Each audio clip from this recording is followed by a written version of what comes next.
Hello, I'm certified financial planner Wes Caprill, and this is Wealth Wise Women, the show that's rewriting the narrative that personal finance and investing are just for men and just for insiders. Because whether or not the rest of my industry realizes it, the future of wealth in the United States is female, and I aim to foster that future one episode at a time. So, join me every week as I attempt to add humor and entertainment to the otherwise snooze fest that is personal finance, addressing various topics along the way from the lens of how they affect women in particular. And if you like what you hear, be sure to subscribe to our channel and our newsletter, the link to which you can find on the screen or in the details below. That being said, let's get to this week's episode.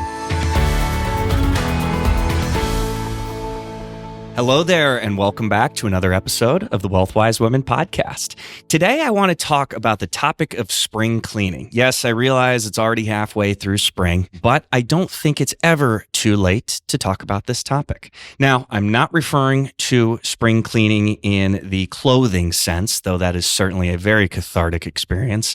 I actually just went through my own closet recently. I'll admit I probably have a few too many clothes, but I digress. I want to talk instead about the topic of financial spring cleaning, because I have a list of 7 different things that I want to remind you are a good exercise to do at least once a year. So I want to go ahead and go through those and give you some thoughts if you hadn't thought about these already. First one, review and consolidate accounts.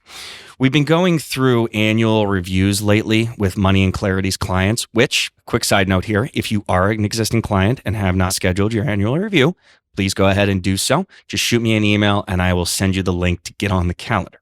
But we've been conducting these annual reviews with our clients, and it's got me thinking, it's never a bad idea to, one, walk through all of your accounts, get a sense of everything that you have.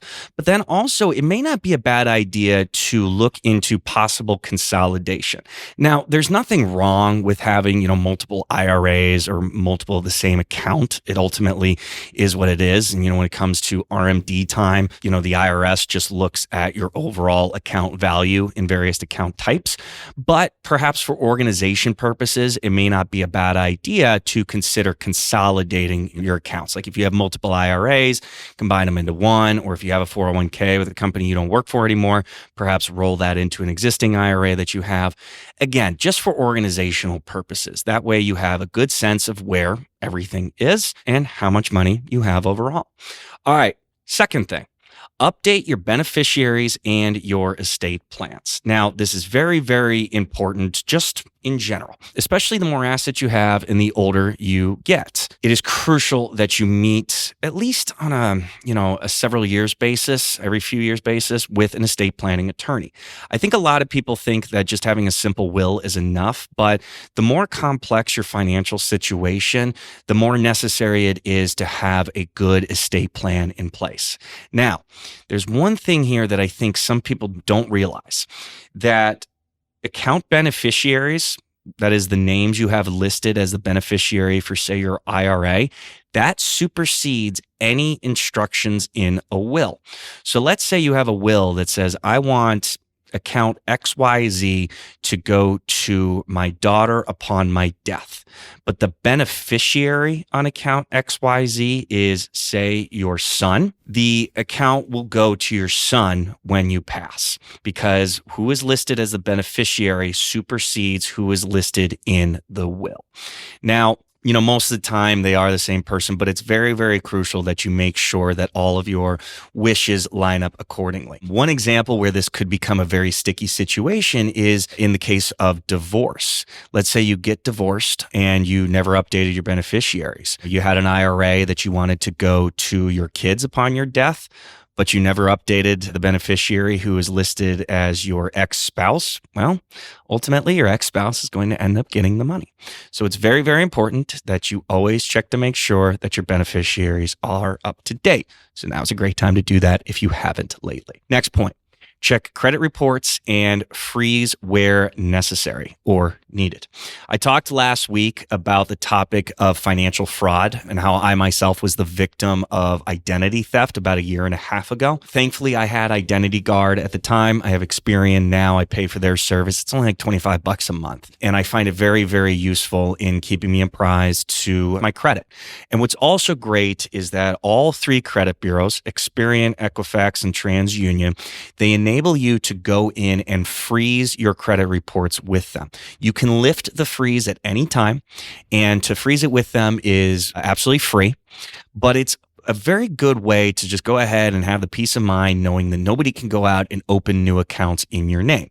As long as your credit report is frozen, they can't do that. And if you ever need to go and open a new line of credit, whether that be a credit card or a mortgage or a car loan or anything like that, you can actually go in and just ask for what they call a temporary thaw. So you can say between these dates, go ahead and unfreeze my credit reports. And then you don't even have to remember to go back in and freeze them again once you've opened up this new line of credit that you need.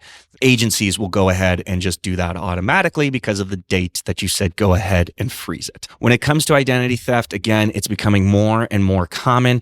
It ultimately isn't something that'll wipe you out per se, but it's just very, very annoying to do so. I know that from firsthand experience. It's just kind of a pain in the butt at the end of the day, but there are options out there to keep yourself safe. So please go ahead and make sure that your credit reports are all frozen, because ultimately you only need them when you go to open up a new line of credit. Next point.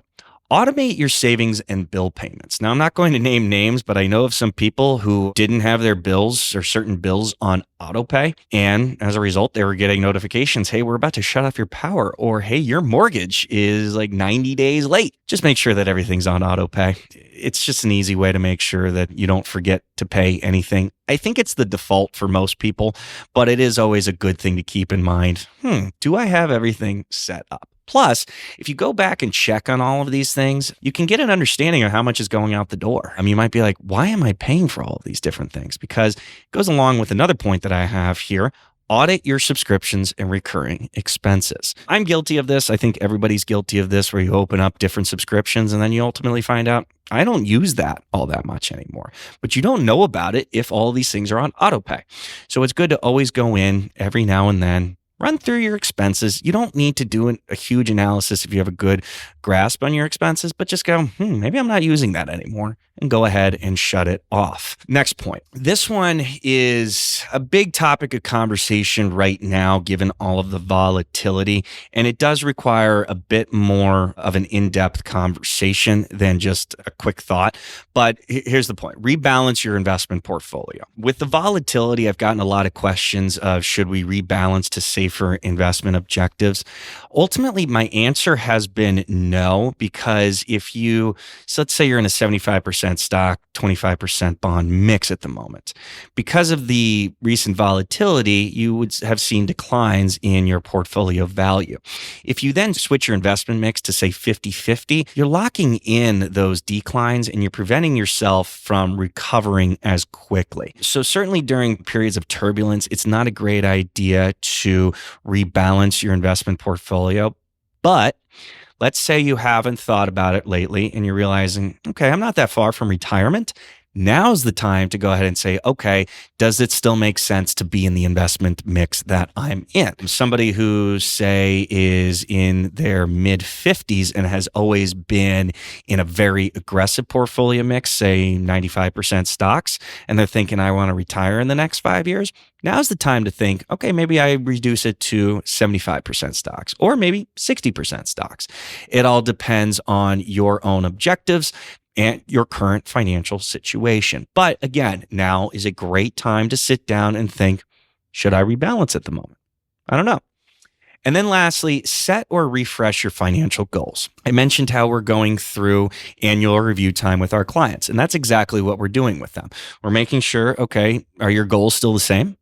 And if they are you on track to meet them?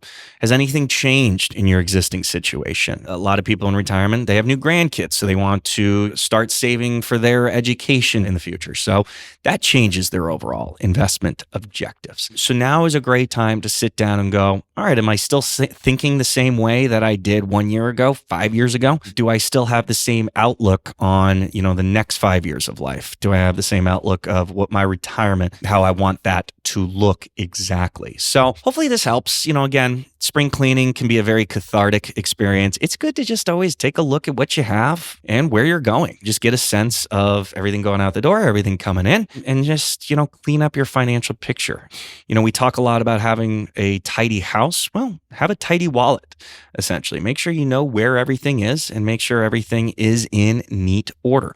Organization is never a bad thing. So if you want to sit down and discuss how we can, help you with bringing your financial house in order, that's something that we absolutely do specialize in. And we can help you put a plan in place for your financial future. So simply go to visitwithmc.com, book a day and time that works best for you. That being said, hope you enjoyed this episode, and I'll see you next week. Thanks.